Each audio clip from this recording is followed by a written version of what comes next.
¿quién podría decir dónde empieza realmente el olvido? En el silencio espeso que se mastica en las habitaciones vacías, en el crujir de la madera bajo pies que ya no saben a dónde ir, o en el peso invisible de las miradas ajenas clavadas en la nuca. Para Carmen Martínez, recién viuda en aquel pueblo blanco y reseco de Jaén, perdido entre olivares bajo un sol inmisericorde de los años 40, el olvido era un lujo que no podía permitirse, aunque el recuerdo doliera como una herida abierta.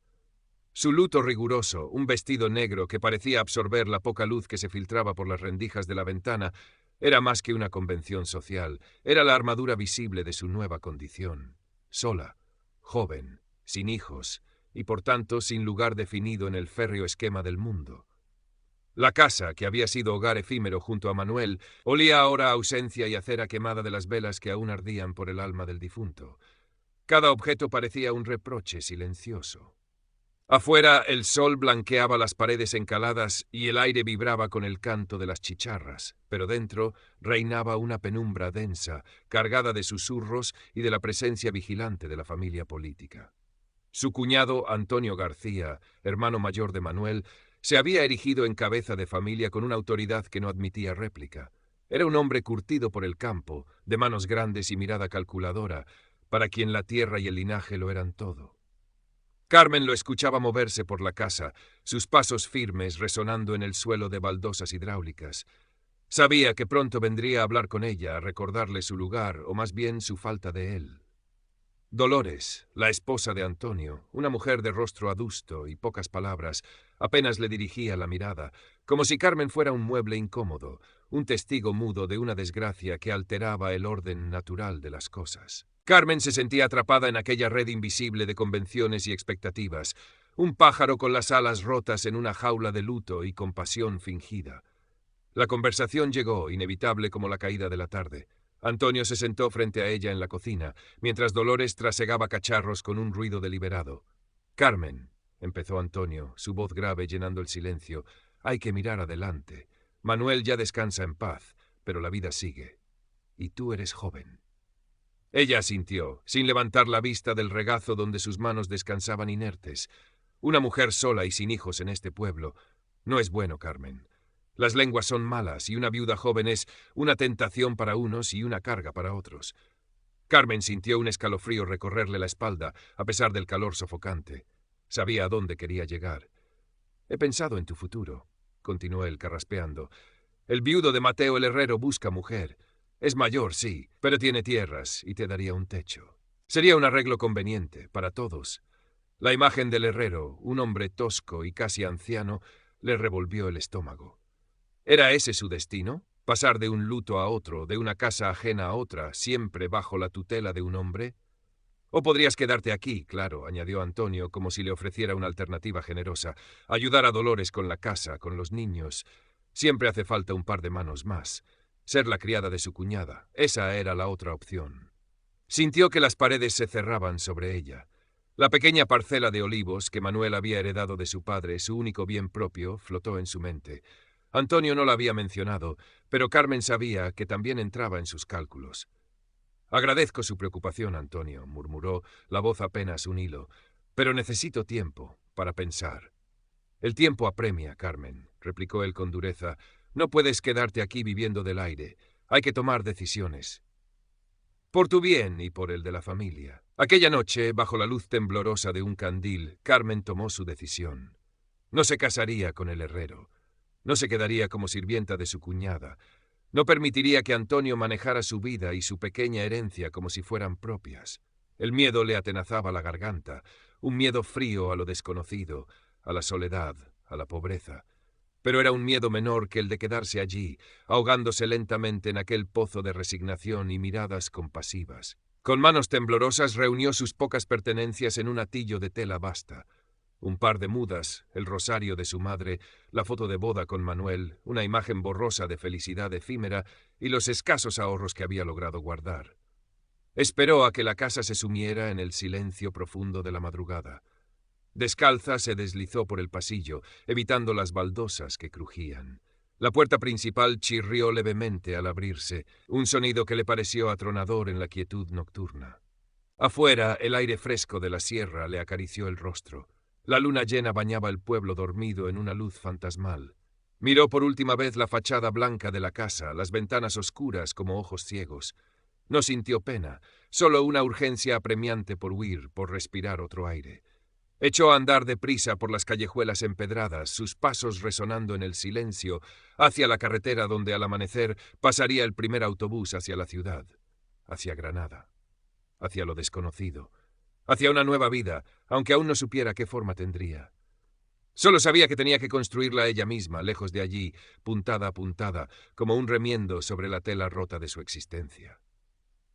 El viaje en el viejo autobús fue una sacudida constante, un traqueteo monótono que la sumió en un duermevela poblado de imágenes confusas. El rostro severo de Antonio, la indiferencia de Dolores, la sonrisa triste de Manuel. Al llegar a Granada, el bullicio de la estación la golpeó como una bofetada. Coches, tranvías, gente que iba y venía con prisa, voces desconocidas, olores nuevos a humo, a comida callejera, a humedad. Se sintió pequeña y perdida en aquella vorágine urbana tan distinta a la calma opresiva de su pueblo. Encontrar un lugar donde vivir fue la primera batalla. Con el poco dinero que llevaba, solo pudo permitirse una habitación minúscula en una pensión del Albaicín, regentada por una mujer viuda como ella, doña Isabel Herrera.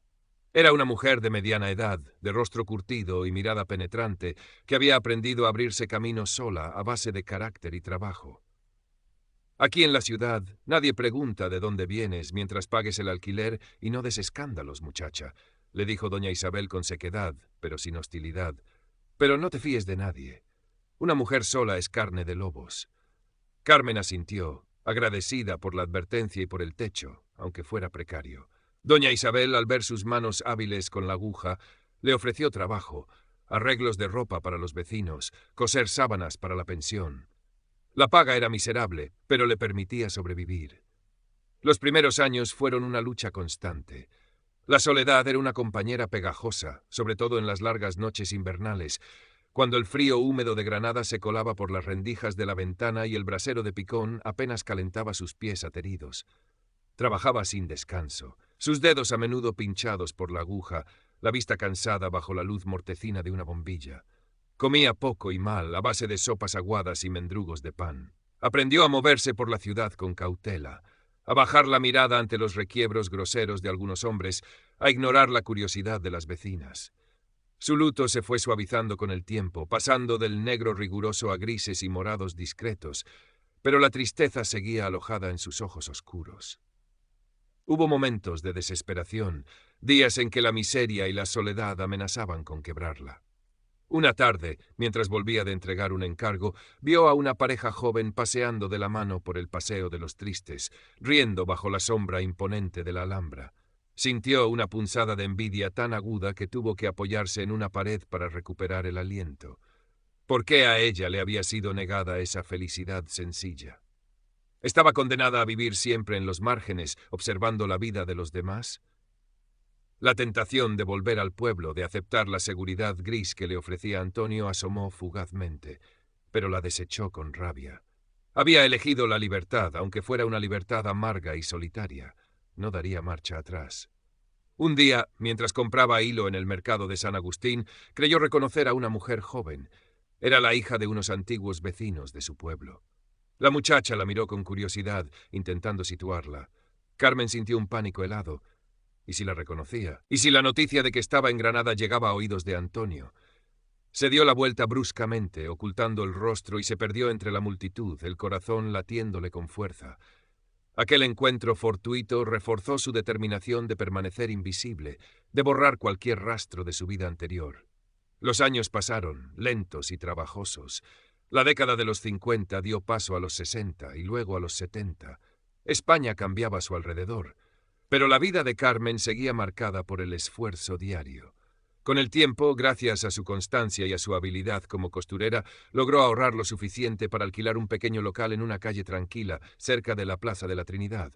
Abrió una modesta mercería, Arreglos Carmen, hilos, botones, cremalleras, cintas de colores, un pequeño universo ordenado y tranquilo que contrastaba con el desorden de su vida anterior.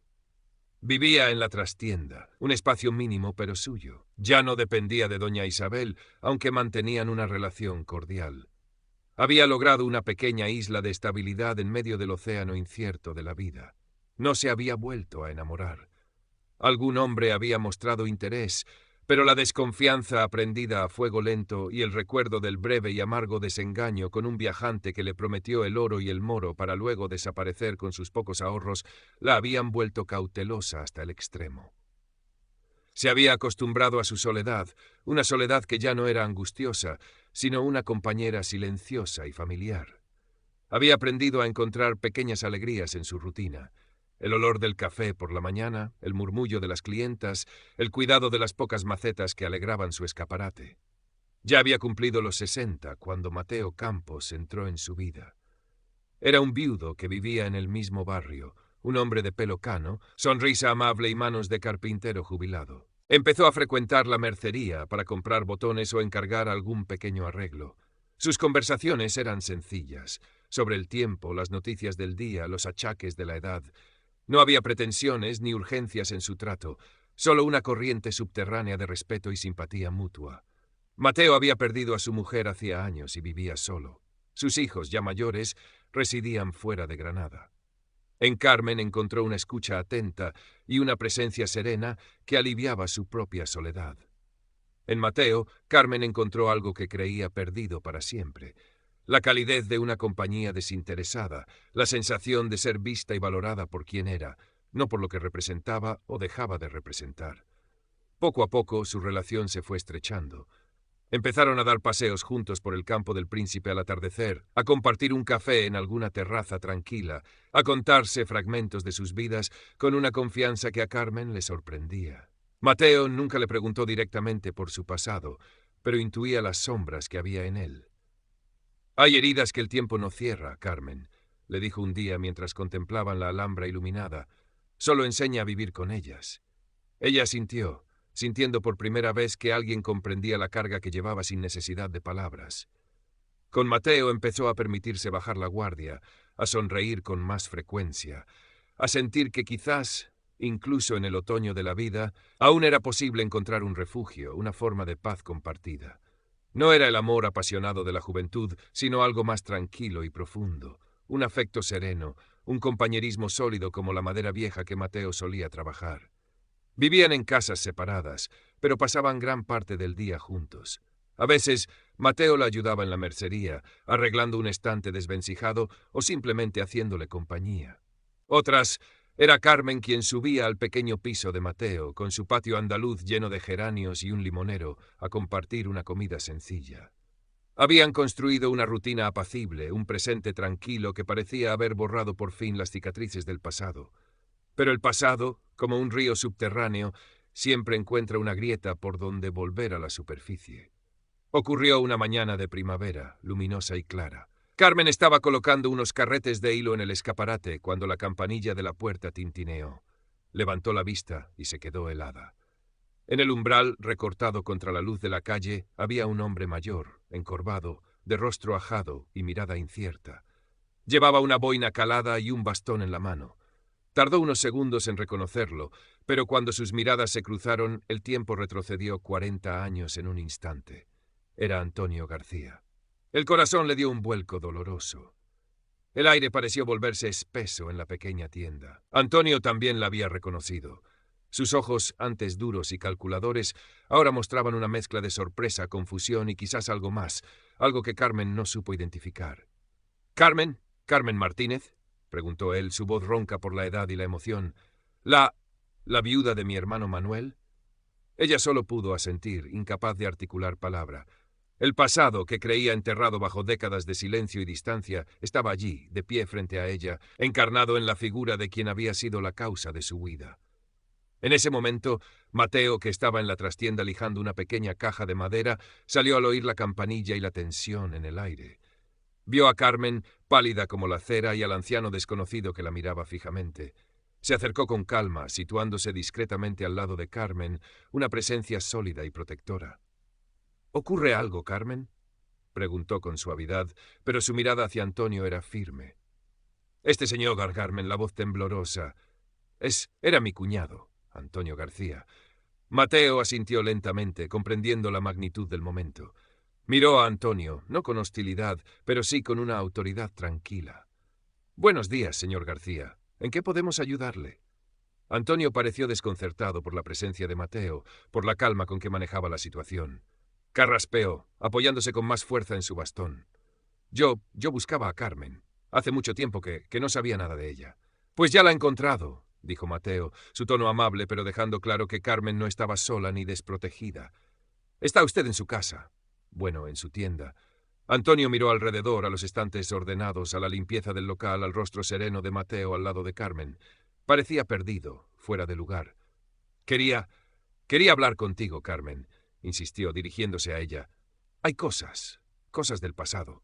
Carmen respiró hondo, buscando la calma que había tardado tanto en construir. Miró a Antonio, al hombre que representaba todo el dolor y la injusticia que había sufrido. Pero en su rostro envejecido ya no vio al tirano de antaño, sino a un anciano cansado, quizás cargado de sus propios fantasmas.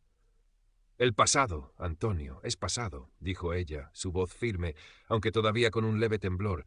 Mi vida está aquí ahora. Lo sé, tartamudeó él, pero no debí dejar que te fueras así. He pensado mucho. Dolores murió hace unos años, y los hijos, cada uno a lo suyo. El campo ya no da lo que daba. Estoy solo, Carmen. Era eso, arrepentimiento genuino o la necesidad de un anciano solitario y quizás empobrecido. Carmen sintió una oleada de emociones contradictorias. La vieja herida que volvía a doler, una punzada de compasión inesperada, pero sobre todo una reafirmación de su propia fortaleza, de la vida que había construido ladrillo a ladrillo. Lo siento por Dolores, dijo con sinceridad, y siento que estés solo, pero yo he rehecho mi vida aquí. He encontrado mi lugar, mi paz. Su mirada se cruzó con la de Mateo, una mirada llena de entendimiento y apoyo mutuo. Antonio pareció comprender. La dignidad tranquila de Carmen, la presencia protectora de Mateo, el pequeño mundo ordenado que ella había creado a su alrededor, todo ello le decía que ya no había sitio para él en esa vida. Bajó la cabeza, derrotado. Entiendo, murmuró. Solo quería saber que estabas bien y pedirte perdón. Carmen lo miró en silencio por un instante. El perdón era una palabra grande, quizás demasiado grande para cerrar una herida tan antigua. No dijo te perdono, tampoco dijo no te perdono, simplemente asintió levemente. Que tenga buen viaje de vuelta, Antonio, dijo, su voz suave pero definitiva. Mateo abrió la puerta de la tienda. Antonio García dio media vuelta lentamente y salió a la calle luminosa, un anciano encorvado que se alejaba con su bastón, llevándose consigo las últimas sombras del pasado de Carmen. Cuando la puerta se cerró, un silencio profundo llenó la mercería. Carmen sintió que las piernas le flaqueaban y se apoyó en el mostrador. Mateo se acercó y le puso una mano en el hombro, un gesto sencillo pero cargado de significado. «Ya pasó, Carmen», dijo en voz baja. Ella levantó la vista hacia él, sus ojos empañados por lágrimas que no eran de tristeza, sino de liberación. «Sí, Mateo, ya pasó». No necesitaron decir nada más. Se quedaron así un momento, en silencio, sintiendo la solidez del presente, la calma recuperada. El pasado había llamado a la puerta, pero no había podido entrar. La vida continuó, tranquila y serena, en la pequeña mercería de la calle Trinidad. Carmen siguió atendiendo a sus clientas, cuidando de sus macetas, compartiendo sus días con Mateo. A veces el recuerdo de Antonio volvía fugazmente, pero ya no